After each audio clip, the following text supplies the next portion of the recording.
5 বছর সময়ের মধ্যে আপনাদের এলাকার কোনো রাস্তা কাঁচা থাকবে না ইনশাআল্লাহ। এই ঘাটা থেকে এই ঘাটা মানে যে আসার একটা কমপক্ষে হেয়ারিং রাস্তা হলে বৃষ্টি বাদলের সময় সব দিক দিয়ে যেতে না পারলে একটা রাস্তা থাকলে মানুষ যাওয়া আসা করতে পারবে। তবে এটা এই বর্ষাতে হবে না।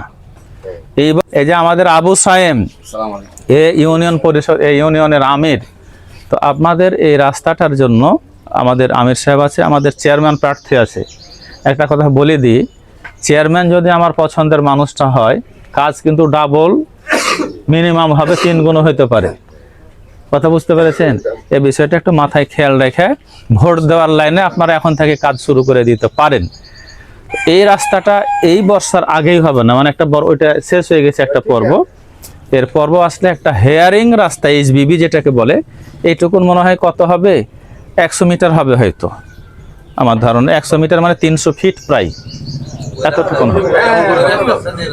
ওই রাস্তার সাথে এই রাস্তা 100 মিটার মতো হতে পারে। একটা বরাদ্দ এখানে ইনক্লুড করবা, নামটা এন্ট্রি করবা, ঠিক আছে?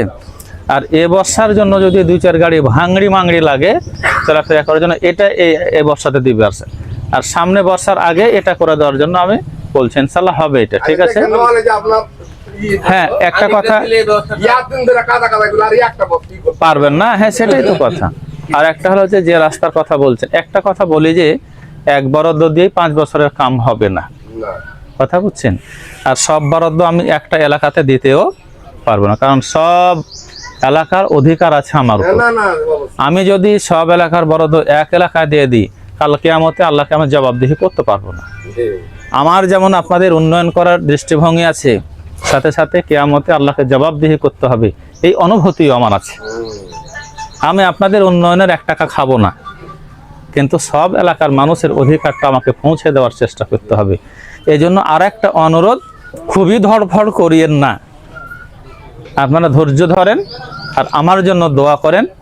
আশা করছি 5 বছর সময়ের মধ্যে আপনাদের এলাকার কোনো রাস্তা কাঁচা থাকবে না ইনশাআল্লাহ, বুঝছেন?